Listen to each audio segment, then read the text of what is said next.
Hi, what's up? Welcome back.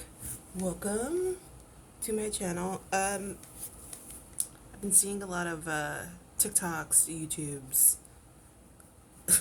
It's just a lot of video. I laugh because it's not funny, but it's also like, okay. So today's topic is about doom spending. As someone who is always dooming and always spending, I think I am an expert at this. Yes, we live in unprecedented times. We live in some wild and wacky times. Yes, we do. Um, there are a lot of videos on YouTube where you have people who are sharing their expenses and their spending. I think a lot of those are not true. I would venture to say 75% of some of those videos are not true. Um, why people would do that beats me. And I'm not talking about like going out and spending and showing off your Bugatti.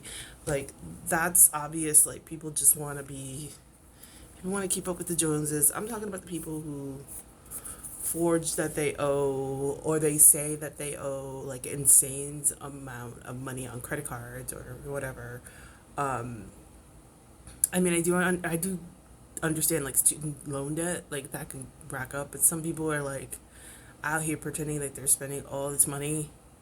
I guess it gets abused, but it's like some of it I'm sitting there like, this can't be real. This can't be real. But if you are one of those people who believe that it is real, I just want to give you some anecdotal evidence that not to doom spend. Trust me. If this is your first, I don't know, end of the world, chicken little, the sky is falling moment in your life, let's say you're in your teens or um, you're an adult, and you're now recognizing, because these things have been going on for a long time. Maybe it is now that you're recognizing that it is going on. Don't spend all your money. Don't put yourself in debt. It is not the end of the world. These things come in cycles. These things come in cycles, and I swear, if I someone had told me that when I was in my like 20s, with one great example I'm going to bring up to you because I'm almost 50, and this is a perfect example of why I say don't doom spend. Enjoy yourself, have a little sweet treat, but not all the time. One of the greatest examples I could give you in my life is Y2K. And yes, a lot of you are like, oh, the fashion was great and this and that. Y2K fashion came after the fact that in 1999, we were all told that the computers were all going to reset and that we were going to be in a lot of trouble come January 1st, 2000. That everything was going to reset, like our data would be wiped out. We'd be living like cavemen and nomads. If you're my age, please comment down below if you remember all of that shenanigans. Um, that is the most prolific one I can think of. The other one, I don't really want to talk about it, like 9/11, because it's just like, that's just, yeah, that one was really hard. But to keep this video somewhat lighthearted, I want to talk about Y2K because, yes, there was amazing fashion, but before that, we were all, panicking that, I think at one point, and like I said, if you were an adult or a teen or fully functioning and realizing what was going on in the world, please comment down below. But I remember it was like, all your information is going to be erased.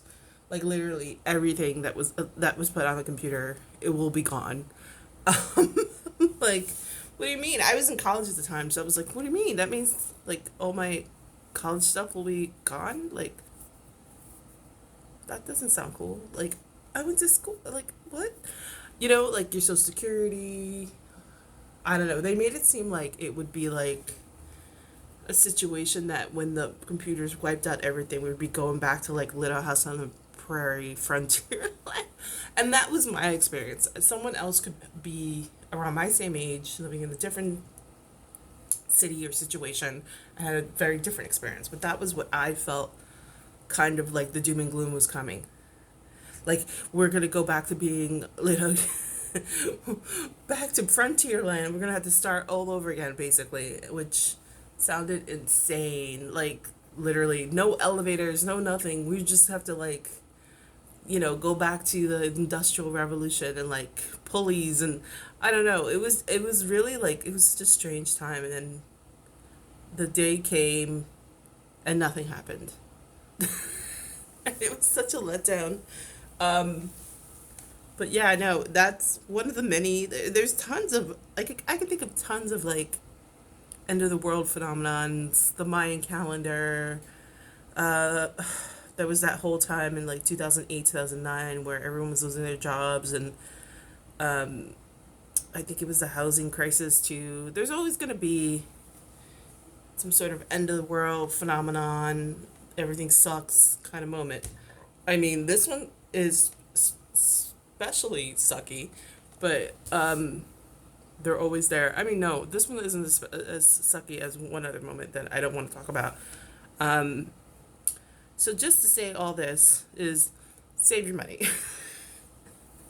I know we live in a capitalist society, and spending your money is it's fun, and and we've been trained to and when I say we, I'm talking about mostly Americans. I feel like America is notorious for being bigger and better and spend, spend, spend, spend, spend. There's always a sale, there's always something.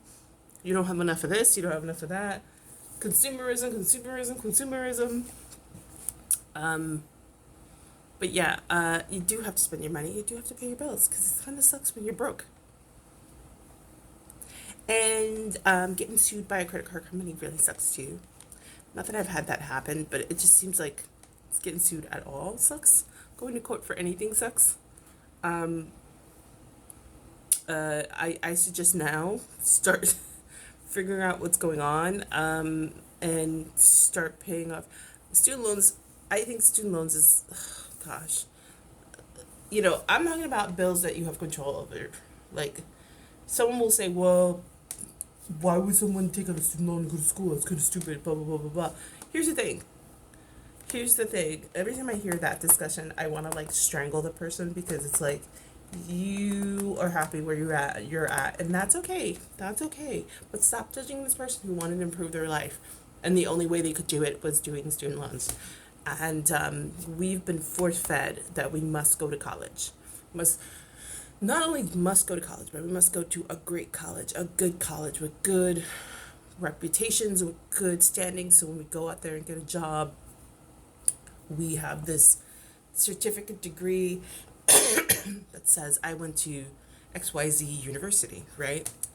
Um, there's nothing wrong with going to a state college. I went to a private college. I really had a great time. I enjoyed it. But, if it was down to it and I had to do it over to save money, because after a while, I had something happen at the end of like my years where I had grants and scholarships and I didn't pay for school. Something happened my senior year, and I ended up having to take out some loans, and that sucked. Which I will discuss in another video. It was unfortunate. Um, but if I go back and I look back at it, and if I didn't have any of those options like grants and scholarships and stuff like that, I would have gone to a state college.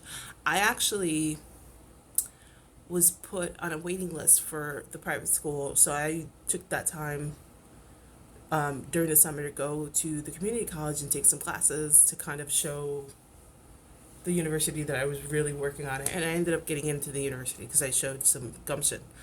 Um, there's nothing wrong with going to community college and then transferring to a state college or going straight to a state college.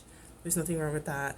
There's nothing wrong with going to a I don't know what they're called, but like I'm thinking DeBry, which is for electronics and um, other things like electronics, and then I know there's a specific word for people who deal with the freezers and the heating and the stuff like that. There's nothing wrong with going to a trade school to do that stuff. There's nothing wrong with going to cosmetology school. There's nothing wrong with any of that. I think we're at a point in life that college isn't seen as prestigious as it used to be. A lot of people are finding other options, right? The job market sucks, but I've seen the job market suck before, and then suddenly it's better. I think that a lot of these companies are depending way too much on AI, and it's gonna like really, the bubble will burst, of course. But in the meantime, going back to shopping, um, buying the most expensive things, trying to get um, the most expensive Kelly bag or whatever. I think that, and even collections. I love a good, like when I see people with a good anime figurine collection, I think it's so cool. But it's like, it's all about perception and all about what's going on in your life and all about just looking at things and going, okay, can I afford this? And just doing small tasks to be like saying, can I afford this? Because let me tell you, when I was Dune shopping back in '99, I think I bought so many clothes that I'm pretty sure didn't wear and ended up donating. And just to save you that money, the time, the trouble of being in debt over things that you could have controlled, here's a couple of things that I do now that help. If there's something I want, I'll leave it in the, like if I'm shopping online and if there's something I want, I'm like, oh, I really want it. I'll put it on the cart. I won't purchase it. I'll wait 24 hours if I'm not sure. I'll really think about it. Sometimes doom scrolling comes out of boredom. Find a hobby that's inexpensive. Listen, I know I live in New York, so nothing's inexpensive here. Find a hobby that's inexpensive. I don't know what that would be. Writing, drawing, joining a walking club, join a photography club. I don't know. Join something that's free, that's fun, and interact. Because sometimes I think that shopping nowadays, now in this present time, is all online, and usually it's because you're by yourself. Back in the day, it used to be like, and it's also like maybe it's still this too, but back in the day, it was like a friend would call me up and like, hey, I'm going to the mall. You want to come? I'm going to Delia's. I know, blast from the past. I'm going to Delia's and a bunch of stuff that rarely fits me or is good quality. And that then now it's like Timo and Shein, and you're like, oh wow, this stuff is crap. Um, and that too, like I've been taken down by the Shein Timo trap. I'm not gonna lie. Those websites are so exciting. It's like a casino. If you've ever been in a casino, it's kind of has the same vibe as a casino. And, you kind of have to, like, take them off your phone. DoorDash. Oh, that took me out. During the pandemic, I think I spent all my money on DoorDash and, like, mobile games and, like, shopping. What a way to go. And people will say, well, this is cheaper than therapy. Not technically. Actually, if you took that money and put it in therapy, it'd be a lot cheaper. So I'm like, I think you're wrong there, Sally. But yeah, doom spending. No, this you'll have like five other moments in your life if you're in your if you're in your late teens and 20s and you're watching this, which I doubt. Just know that there's going to be at least five more five more moments of end of the worldness that are coming at least. And if you spend up all your your doom money on this, like, what's the point? Just save up your money. Think about what you're spending on. Um, Maybe not. I saw some guy who swore he was taking like 10 trips a year. Like, that's insane. Like, one trip or two, that'd be like, even two is a lot now. Gas prices, man. Um, y- Keeping up with the Joneses has taken on a whole new significance, and I feel like do what you gotta do, but really be conscious of like you do need money. You do need money, and putting yourself in debt sucks, and there is no point in putting yourself in debt. So, if you can take away anything from me, it sucks to be in debt. Um, I've spent many years being in debt. I am doing better now, but could I be farther along? Yes. Save your money, put it in a, I don't know, outside of 401k if you have one, high yield savings account, IRA, something. Put it in that. I wish I knew that sooner. If I had started doing that in my 20s, I would be completely set. But I'm probably gonna have to work till I'm until I'm old. Like, I see a lot of those videos. Older adults working at Walmart or doing DoorDash delivery. That's gonna probably be me too, because you know, um, I have no safety nets in place. So this is a cautionary tale. Somebody who's in her late 40s, going to be 50, to someone out there who may come across this video. Um, Save your money. Like, put it away. Start putting it away now. So when you get older, yeah, maybe you'll be a spunky, funky, like older adult, but maybe you won't. Maybe you won't, and you'll have that safety net. And I know it's so boring. Oh my God, safety net sounds so boring. I know it does, but now that I'm older and I realize that what people were telling me when I was younger, like you should put money away, and I was, you only live once. I used to say that too. You only live once. Um, I would be, with the amount of money I made and the amount of times and the work and everything I've done, I would be in a better situation right now. Not that I'm in a terrible situation, but I would be 10 times better if I would have really listened to somebody. So, like, if you could do one thing today, instead of going and buying all these Starbucks cups or well, it's not Stanley anymore, whatever, your next little boo boo, which I think they're kind of cute. And I don't want to poo poo people's collections and stuff. I think that's, if you have the space and you have the money and you have the time, go for it. What I want you to do is just take a moment when you see things you want, like Timu and Shein or whatever, and just give yourself a moment. If it isn't an essential thing, like supplies, food, paying bills, if it's not an essential, give yourself a breath, maybe 24 hours, maybe 48 hours before you purchase it, and then be like, okay, you know what, I'm gonna get it. And a lot of times if you wait, sometimes those things go on sale and you'll get it for cheaper. But save your money, honey. Anyway, thank you so much for watching. Hopefully this was helpful. It's just a Sunday morning rant. I'm gonna go for a walk because it's free. Walk, walk, walk. I just have a free gym downstairs. I'm gonna, get down there. Anyway, thanks for watching. Until next time. Bye.